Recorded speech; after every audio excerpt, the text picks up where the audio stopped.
आप सभी का स्वागत करता हूं अपने YouTube चैनल सुरेंद्र सिंह बोरा में। साथियों, प्राथमिक शिक्षक भर्ती को लेकर के तमाम यूट्यूबरों के चैनल में ब्रिज कोर्स ने फिर से गर्माहट ला करके रख दिया है। और ये गर्माहट क्यों आ रही है, इस बात को लेकर के आप सभी लोगों को मैं बताना चाहूँगा कि नैनीताल हाईकोर्ट के फैसले को लेकर के ये गर्माहट यूट्यूब चैनलों में आने लगी है। और तमाम चैनलों में आप देख सकते हैं कि नैनीताल हाईकोर्ट के जो डिसीजन है उसको लेकर के जो है कि उसको एक्सप्लेन किया जा रहा है और किस तरीके से किया जा रहा है, ये सभी आप लोग देख रहे हैं। और ये जो है कि गर्माहट अब क्यों फिर से आने लग गई है, ये इसलिए कि बहुत सारे लोगों के मन में ये था कि अगर ब्रिज कोर्स को बीएड वाले आगे करते तो आज बीएड वाले प्राथमिक शिक्षक भर्ती में एलिजिबल होते। तो साथियों, ये तमाम चीजों को लेकर के जो है कि कयास लगाए जा रहे हैं, अफवाहें भी चल रही हैं, बहुत सारी चीजें चल रही हैं। लेकिन सच क्या है, ये चीजें देखिए, ब्रिज कोर्स को लेकर के सच को किस तरीके से रखा जाना चाहिए ये आप लोग जानते हैं और ये बेहतर ढंग से जानते हैं। सबसे पहली चीज मैं एक क्वेश्चन आप लोगों से कहूंगा कि ब्रिज कोर्स की आवश्यकता एनसीटीई को क्यों पड़ी। कि जो आप लोगों ने सभी ने ये देखा कि एनसीटीई एक रेगुलेटरी बॉडी है और टीचर क्वालिफिकेशन जो है कि एनसीटीई ही तय करेगी, ये सभी को पता है। लेकिन एनसीटीई को जो है कि ब्रिज कोर्स की आवश्यकता क्यों पड़ी, सबसे पहली चीज ये आप लोगों को समझना होगा कि भाई आरटी एक्ट 2009 आया तो उसमें जो है कि जो टीचर बनने के लिए मिनिमम क्वालिफिकेशन डिसाइड करेगी वो एनसीटीई करेगी। एनसीटीई ने जो है कि 23 अगस्त 2010 को मिनिमम क्वालिफिकेशन डिसाइड की, ये आप सभी लोगों को पता है। और उन्होंने ये भी प्रावधान रखा कि जो एंट्रेंस टीचर कहीं भी पढ़ा रहे हैं, प्राथमिक विद्यालयों में पढ़ा रहे हैं कक्षा 1 से 8 तक, सबसे बड़ी चीज है कक्षा 1 से 8 तक, कक्षा 1 से 5 तक की बात नहीं कर रहे, तो उन शिक्षकों को अपने मिनिमम क्वालिफिकेशन कंप्लीट करने के लिए 5 साल पूरे करने होंगे। ये सबसे बड़ा प्रावधान था। तो 5 साल के भीतर जब गवर्नमेंट ऑफ इंडिया ने देखा कि 5 साल के भीतर ये टीचर अपने मिनिमम क्वालिफिकेशन पूरी नहीं कर पाए हैं जो सरकारी विद्यालय में, तो उन्होंने देखा कि आरटी एक्ट जो का प्रावधान प्राइवेट स्कूलों में और सरकारी स्कूलों में सेम होता है कि विद्यार्थी को क्वालिटी एजुकेशन मिले, चाहे प्राइवेट हो चाहे सरकारी हो। तो वहां पर रूल जो है कि क्वालिटी एजुकेशन को लेकर के और शिक्षक प्रशिक्षण योग्यता को लेकर के सेम होता है, यहाँ पर डिस्क्रिमिनेशन नहीं किया जाता। तो इसलिए जो है कि कानून में एक प्रावधान लाया गया, कानून में जो प्रावधान कानूनी प्रावधान लाया गया ये हम नहीं लाएंगे। इसमें आप लोगों ने देखा होगा कि 3 अगस्त 2017 को मानव संसाधन विकास मंत्रालय, ministry of human resource and development की तरफ से, एमएचआरडी की तरफ से एनसीटीई को निर्देश दिया गया कि आप जो है कि एंट्रेंस टीचरों को जो है कि सेवारत प्रशिक्षण करवाएं, इन सर्विस ट्रेनिंग, यानी कि उन जो भी टीचर जो एंट्रेंस टीचर हैं उन्हें आपको इन सर्विस ट्रेनिंग प्रोग्राम करना पड़े। उसके लिए जो है कि एनआईवास को डिसाइड किया गया। तो आप देखिए, इन सर्विस ट्रेनिंग करने के लिए भाई कानून भी चाहिए। तो आप लोगों को पता है आरटी एक्ट के अकॉर्डिंग, आप सभी लोगों को पता है आरटी एक्ट के अकॉर्डिंग जो है कि 20 फरवरी 2017 को ये प्रावधान किया गया, जिसमें जो है 10 अगस्त 2010 को में जो है कि पार्लियामेंट की तरफ से, भारत की संसद की तरफ से ये कानून बनाया गया था, क्वालिफिकेशन को लेट डाउन किया गया था। और 31 मार्च 2019 तक का वो जो सारा प्रावधान है उस क्वालिफिकेशन को विशेष छूट दी गई थी, आप सभी लोगों को पता था, विशेष छूट दी थी। और 17 अक्टूबर 2017 को आरटी एक्ट अमेंडमेंट किया गया, जो निःशुल्क एवं अनिवार्य बाल शिक्षा अधिकार अधिनियम 2009 है, तो उसमें संशोधन किया गया 17 अक्टूबर 2017 को। आप सभी लोग बेहतर ढंग से इस चीज को जानते हैं। तो ये प्रावधान लाया गया और प्रावधानों के तहत ही ब्रिज कोर्स प्रशिक्षण इन सर्विस टीचर्स को, चाहे वो गवर्नमेंट स्कूल में हो, प्राइवेट स्कूल में हो या गवर्नमेंट एडेड विद्यालय में हो, ये सबसे बड़ी चीज है। चाहे वो प्राथमिक जो सरकारी स्कूल में, प्राइवेट स्कूल में या गवर्नमेंट एडेड विद्यालय में, उन सभी शिक्षकों को अनिवार्य रूप से जो है जो बीएड प्रशिक्षित है उन्हें ब्रिज कोर्स करना है। यानी कि ये एनसीटीई का अपना जो है कि एनसीटीई का डायरेक्शन था। तो कुल मिलाकर के आप सभी लोगों को पता है ये प्रावधान किया गया है किसकी तरफ से, भारत की तरफ से, विधायिका की तरफ से, जो विधायिका कानून बनाने का अधिकार है, जिस विधायिका को संविधान के लिए संवैधानिक तौर पर कानून बनाने का अधिकार है उसकी तरफ से ये प्रोसेस किया गया है। ये मेरी तरफ से कोई प्रोसेस नहीं किया गया है। तो इसलिए जो है कि ये जो है कि कानूनी चीजें थी और सारी चीजें कानूनी नहीं थी। तो बहुत सारे लोग कह रहे हैं कि जो है कि ब्रिज कोर्स क्या था, कैसा था, ये तमाम चीजें उसको लेकर के ये प्रोसेस था और इस प्रोसेस को आप कहीं भी मोड़ नहीं सकते। दूसरी बात है कि एनआईओएस डीएलएड के लिए भी यही था 22 सितंबर 2017 का रिकॉग्निशन ऑर्डर।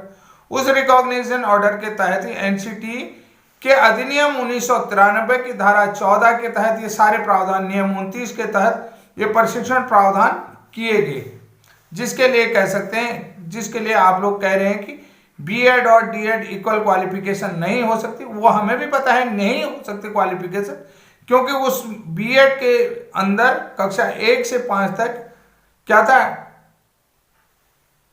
पढ़ाने के लिए पेडागोजिकली कमी थी। यानी कि यहां पर जो डिफिशियंसी थी, कक्षा 1 से 5 तक पढ़ाने के लिए पेडागोजिकली डिफिशियंसी थी, जो 6 महीने के ब्रिज कोर्स के तहत क्या किया गया, कंप्लीट कराया गया। अब आप लोगों को पता है जो डीएलएड का प्रशिक्षण प्रावधान है, आप सभी लोगों को पता है। तो डीएलएड को प्रशिक्षण कराने का प्रावधान, आप सारी चीजें बताएं, तो डीएलएड का प्रशिक्षण प्रावधान भी 6-6 महीने के आधार पर ही बटा गया है।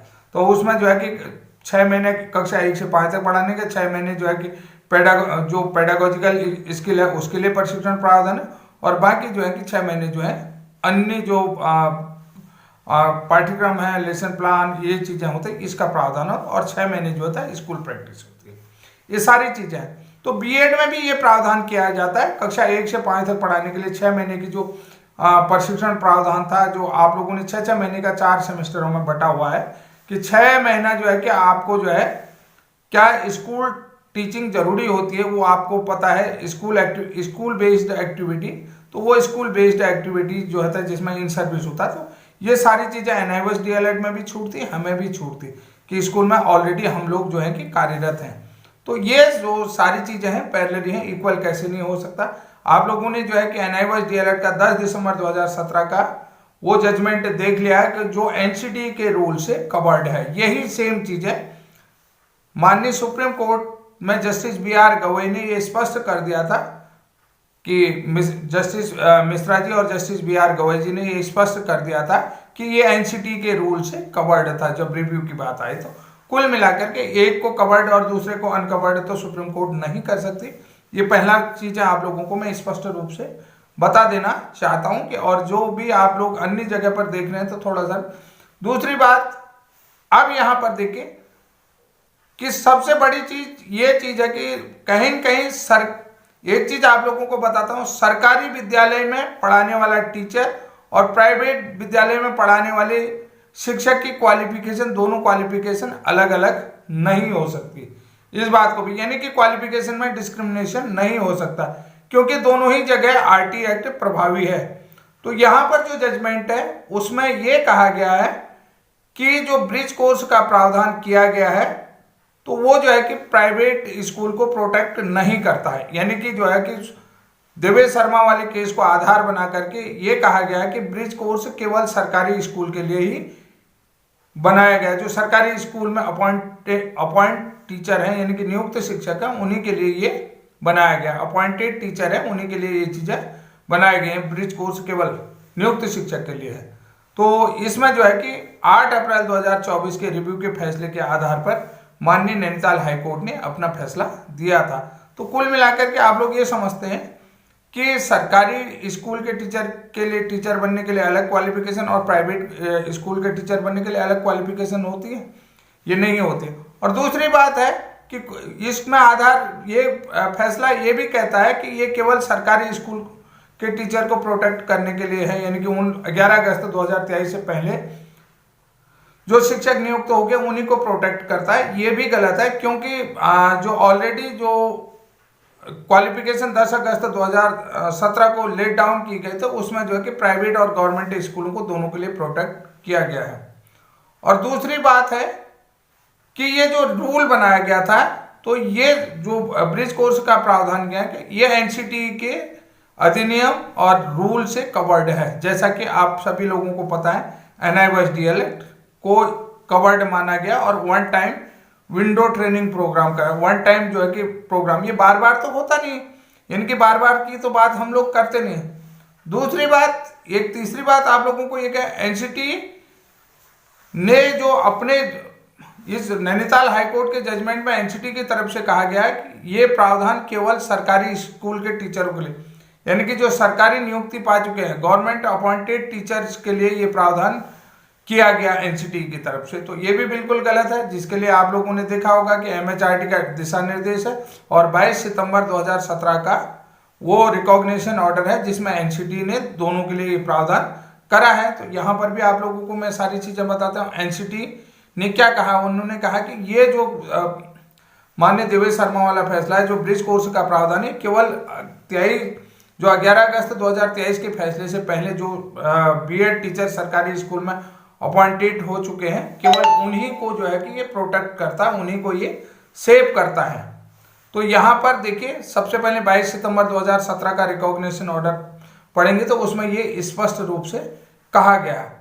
दूसरी बात, एक और भी चीजें कही गई हैं कि प्राइमरी स्कूल के लिए क्वालिफिकेशन ओनली डीएलएड है, ये फैसले में कहा गया, और बीएड और डीएड इक्वल नहीं है।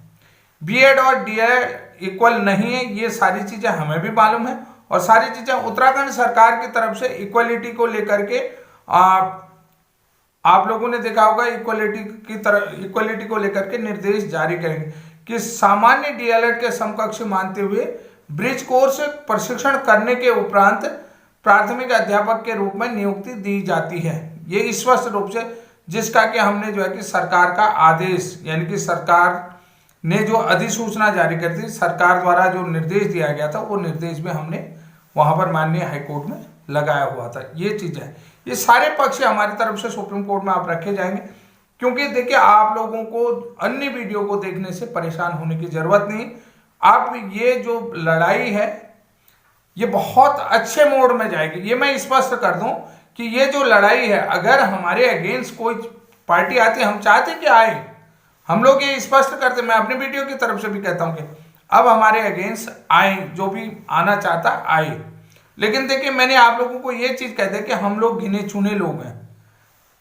और एक चीज आप लोगों को ये भी बता देता हूं कि इसमें अंतर कहां पर आ रहा है और क्या अंतर आ रहा है, ये भी हम लोग बता देंगे देवेश शर्मा के सुप्रीम कोर्ट के फैसले को लेकर के, और जो ब्रिज कोर्स प्रशिक्षित अभ्यर्थी हैं उनके फैसले को लेकर के क्या अंतर आ रहा है, ये भी मैं स्पष्ट करूंगा। यहाँ पर आप लोगों को पता है बीएड और डीएड में अंतर है, ये बात आप लोगों ने कहा, क्योंकि इसमें पेडागोजिकली डिफिशियंसी पाई गई, किसमें, बीएड में। तो वो पेडागोजिकली डिफिशियंसी को, जो डिस्क्रिमिनेशन था, जो डेफिशिएंसी थी, वो डेफिशिएंसी हमने जो है 6 महीने के ब्रिज कोर्स को करके इंप्रूव कर लिया है। लेकिन 8 अप्रैल 2024 के सुप्रीम कोर्ट के रिव्यू फैसले में यह कहा गया कि बीएड के साथ 6 महीने के ब्रिज कोर्स करने के बाद भी ये इंप्रूव नहीं हो सकता है। क्यों नहीं हो सकता, इंप्रूव नहीं हो सकता, यानी कि सरकारी इंप्रूव नहीं हो सकता है।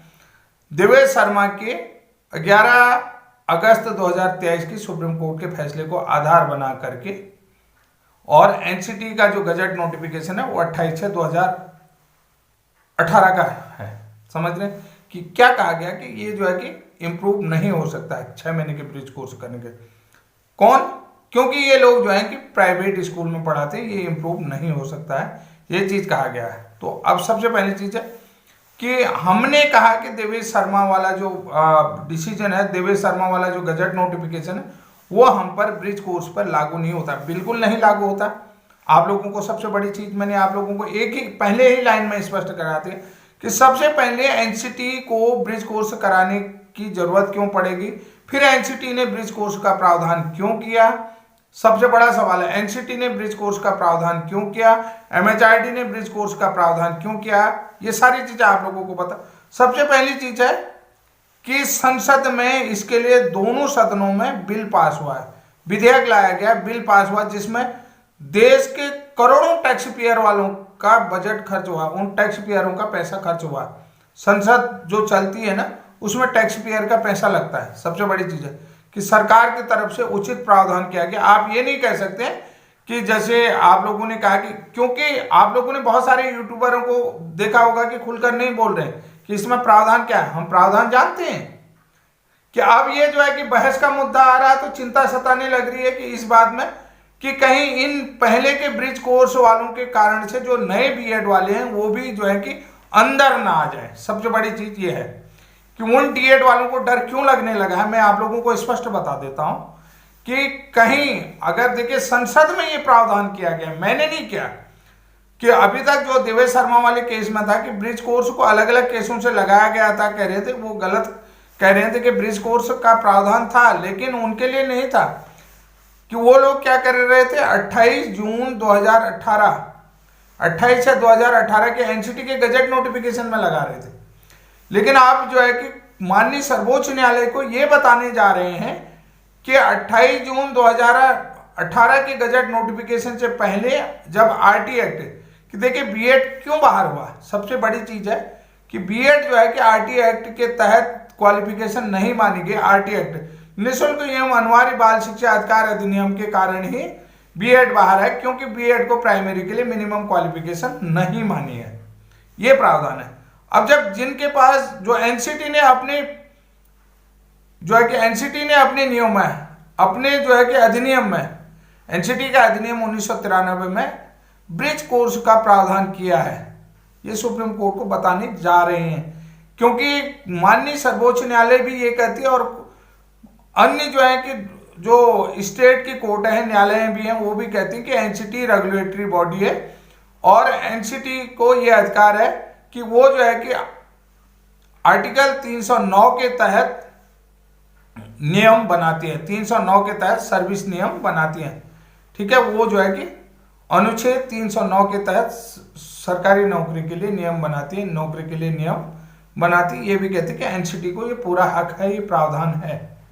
तो अब जो आप लोगों ने कहा कि भाई 6 महीने के ब्रिज कोर्स को करने के बाद भी ये इंप्रूव नहीं हो सकता, ये कह रही है कोर्ट, नैनीताल हाई कोर्ट। तो सुप्रीम कोर्ट के फैसले को आधार बनाते हुए एनसीटी के गजट नोटिफिकेशन 28 जून 2018 को रद्द कर दिया।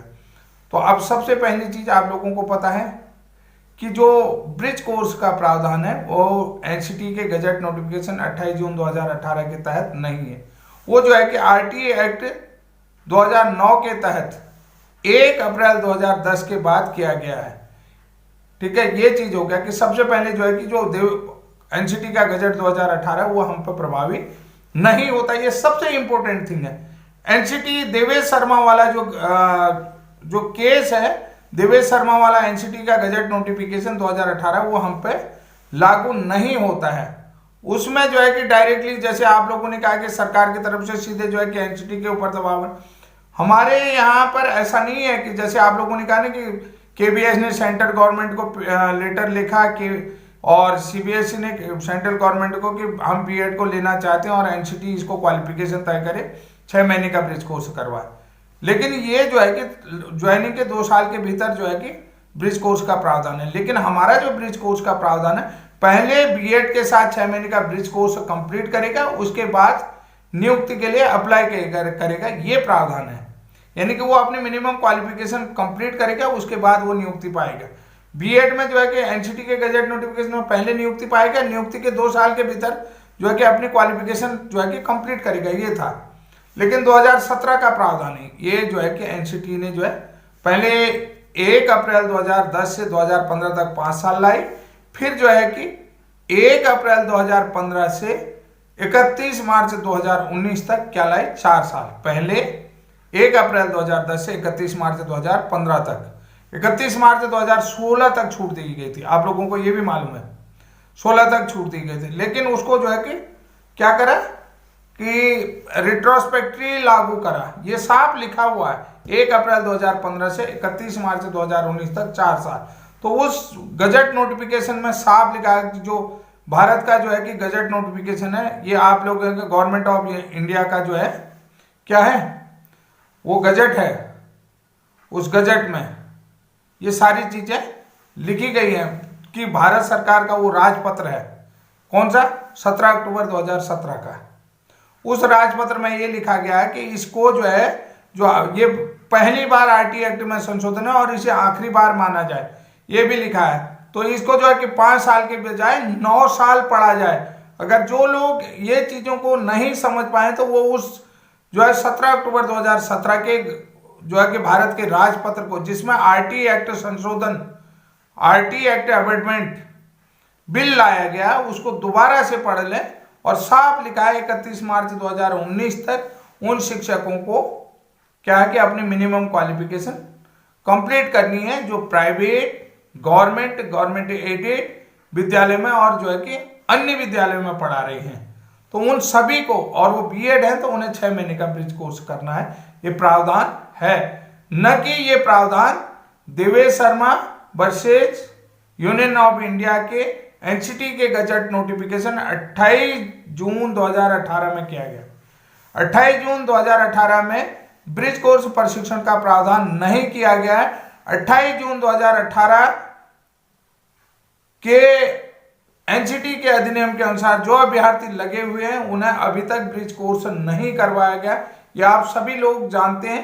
अब यहां पर जो कि असल मुद्दा क्या आ रहा है कि ये सभी लोगों को समझना होगा कि अगर लोगों को ये डर सताने लग गया है, क्योंकि ये नियमों के तहत है और माननीय सर्वोच्च न्यायालय पहले ही कह चुकी है कि ये वन टाइम सेटलमेंट प्रोग्राम था और एनसीटी के रूलों से कवर्ड है, तो जिसके कारण से ये पता लग रहा है कि सुप्रीम कोर्ट के संज्ञान में अगर ब्रिज कोर्स का प्रावधान जो है कि 1 अप्रैल 2010 के अनुसार किया गया है कि जो पहले जो है 31 मार्च 2015 तक, फिर बाद में बढ़ा करके 4 साल उसको एक्सटेंशन करके 1 अप्रैल 2015 से 31 मार्च 2019 तक 9 साल तक किया गया है। तो कुल मिलाकर के ये जो है कि सर्वोच्च न्यायालय में आया है, तो जीता हुआ केस भी फिर से पलटा जाएगा। ये तमाम चीजें उसमें समझ में आ रही हैं। तो हो सकता है कि ये जो चीजें हैं छत्तीसगढ़ और बिहार के लिए जो बीएड वाले जो ज्वाइनिंग टीचर्स हैं उनके लिए संजीवनी का काम करे। तो इसलिए जो है कि यहाँ पर लोगों को ये डर सताने लग गया है। उन्होंने कहा कि ये गिने चुने लोग हैं जिन्होंने ब्रिज कोर्स प्रशिक्षण प्राप्त करा, कि इनको उठने से पहले ही जो है कि नीचे दबा दिया जाए। ऐसा नहीं हो सकता, क्योंकि अब ये जो है कि सुप्रीम कोर्ट के संज्ञान में आ चुका है, इसलिए जो है ये सारा प्रावधान किया जा रहा है। इसलिए आप लोगों को घबराने की जरूरत नहीं है साथियों। तो सारी चीजें जो है आप लोग सोच समझ करके डिसीजन ले रहे हैं और सारे जो है कि रूल आपके अकॉर्डिंग है। और उन रूलों में आप देखिए, जब आप सुप्रीम हाई कोर्ट के जजमेंट से आप लोग जो है लीगल नहीं पाए गए हैं, तो अन्य जो, क्योंकि आप लीगल थे लेकिन आपको हाई कोर्ट ने जो है कि लीगल नहीं करा, वो सारी चीजें आप लोगों को पता है। क्योंकि एनआईओएस डीएलएड जीतने के बाद भी जो है कि नैनीताल हाई कोर्ट लीगल मानती है, लेकिन सरकार उनको काउंसलिंग में शामिल नहीं कर रही है। तो ये समझ सकते हो कि क्या पॉलिटिकल इश्यूज इसमें आगे आ सकते हैं। तो निश्चित रूप से पॉलिटिकल इश्यूज आ चुके हैं। अब ये जो है कि बहुत जानदार चीजें आ गई, बीएड में एक बार पुनः जान आ चुकी है। तो इसलिए जो है कि आप सोच सकते हैं कि ये चीजें अब बीएड को एक तरीके से और आगे ले जा सकते हैं। तो साथियों, आज के लिए इतना ही। तब तक के लिए जय हिंद, जय उत्तराखंड।